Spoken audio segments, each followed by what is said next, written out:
सासू माँ की नई सहेली। प्रिया किचन में चाय बना रही होती है और सुमन ड्राइंग रूम में बैठकर मजे से टीवी देख रही होती है। तभी दरवाजे की घंटी बजती है। प्रिया, जरा देखना तो कौन आया है। देखती हूँ मम्मी जी। प्रिया दरवाजा खोलती है तो सामने पड़ोस वाली विमला आंटी खड़ी होती है। नमस्ते आंटी जी, कैसी हैं आप? मैं तो बिल्कुल ठीक हूँ बेटा, पर तेरी सास को क्या हुआ है? आजकल कहीं दिखती ही नहीं है। जब देखो तब टीवी के आगे जमी रहती है। अंदर तो आइए आंटी। अरे ओ दीपक की अम्मा, कहाँ हो?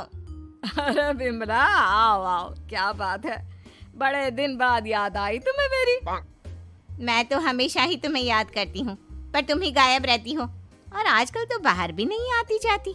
तबीयत तो ठीक है ना तुम्हारी? अरे तबीयत को क्या होना है, इस उम्र में तो कुछ ना कुछ लगा ही रहता है। मेरी छोड़ो, तुम ये बताओ कि क्या चल रहा है गली मोहल्ले में।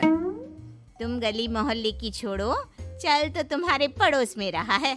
तुम्हारी नई सहेली आई है। मेरी कौन सी नई सहेली? मैं तो यहाँ बस तुमसे बातचीत कर लेती हूँ या फिर बाजू वाली शर्मा की बहू से दो चार बातें कर लेती हूँ। इसीलिए तो कहा कि तेरी नई सहेली आई है। अब कोई पड़ोस में आया है तो बात तो होनी ही है।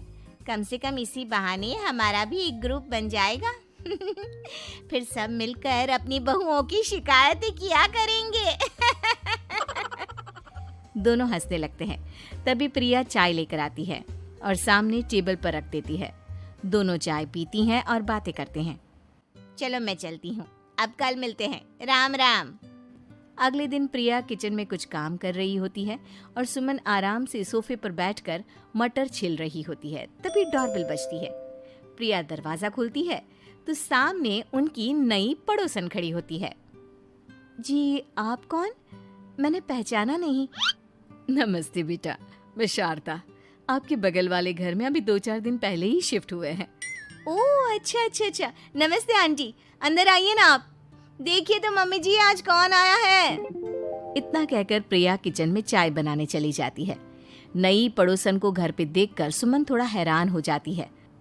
नमस्ते बहन जी, मैं शारदा, आपकी नई पड़ोसन। अच्छा अच्छा, आप हैं हमारी नई पड़ोसन। आइए आइए, और बताइए कैसी हैं आप? जी बिल्कुल ठीक हूँ।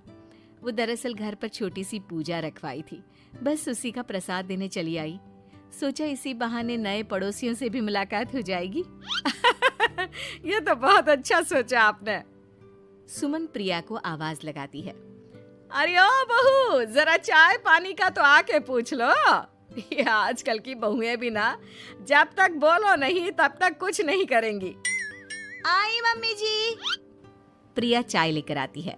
दोनों बैठकर चाय पीती हैं और खूब सारी बातें करती हैं। अच्छा बहन जी, अब मैं चलती हूँ, फिर मिलते हैं। अब तो आना जाना लगा ही रहेगा। शारदा के जाने के बाद प्रिया किचन से बाहर आती है। क्या बात है मम्मी जी, आप दोनों को देखकर तो लगा ही नहीं कि पहली बार मिल रही हो। आप दोनों तो बिल्कुल बिछड़ी हुई सहेलियों की तरह बातें कर रही थी।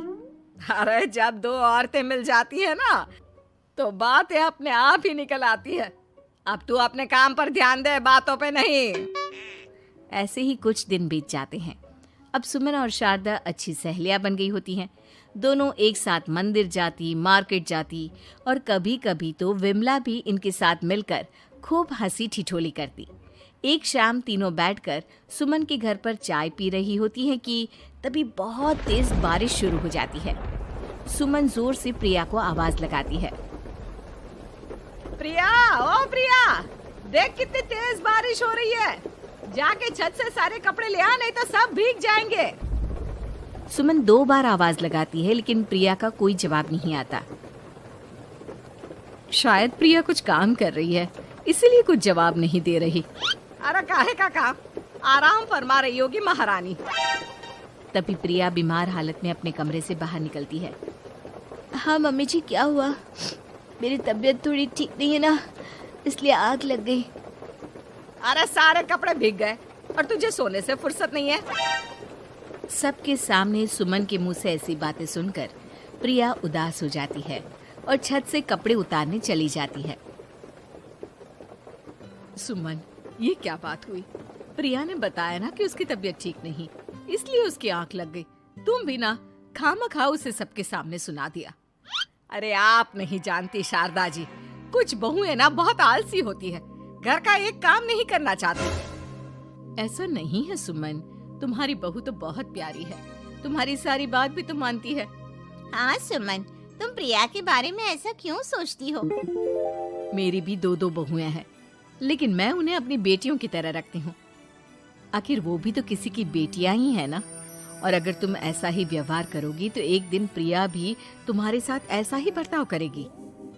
शारदा और विमला की बातें सुनकर सुमन की तो बोलती बंद हो जाती है।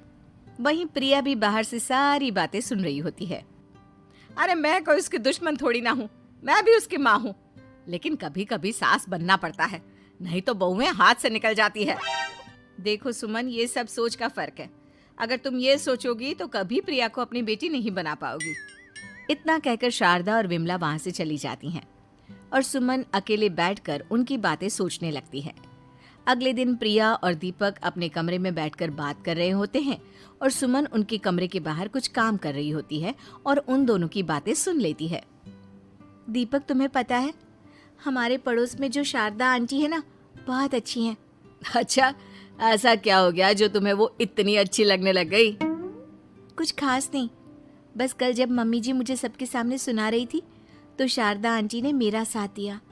मैं तो सच में हैरान ही रह गई थी जब उन्होंने मम्मी जी को मुझसे ऐसा बर्ताव करने के लिए मना किया। अच्छा, फिर क्या हुआ? होना क्या था, शारदा आंटी तो मम्मी जी को समझा ही रही थी कि बहू को भी बेटी की तरह ही रखना चाहिए, लेकिन मम्मी जी तो मम्मी जी है ना, उन्हें तो मुझ में हमेशा कमी ही दिखती है। काश मुझे भी शारदा आंटी जैसी सास मिली होती जो मुझे भी अपनी बेटी जैसी समझती।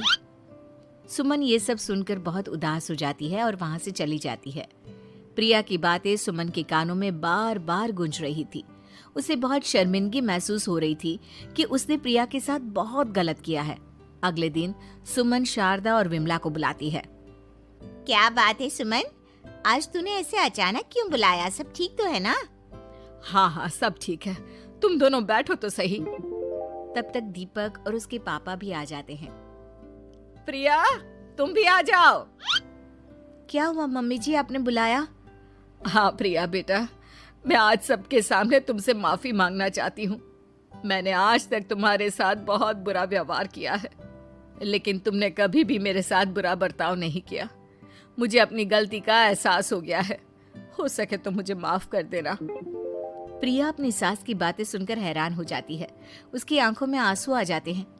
प्लीज मम्मी जी, आप मुझसे माफी मत मांगिए, मैं भी आपकी बेटी ही हूँ। वैसे एक थैंक यू तो मेरी नई सहेली को भी बनता है, जिसकी वजह से मुझे मेरी गलती का एहसास हुआ। शारदा बहन, आपका बहुत बहुत शुक्रिया जो आपने मेरी आंखें खोल दी। अरे क्या सुमन, तुम भी ना। तो फिर इसी बात पर चाय और पकोड़े हो जाए? हाँ, क्यों नहीं। In the pond of the bright sun, ducks are learning and having fun.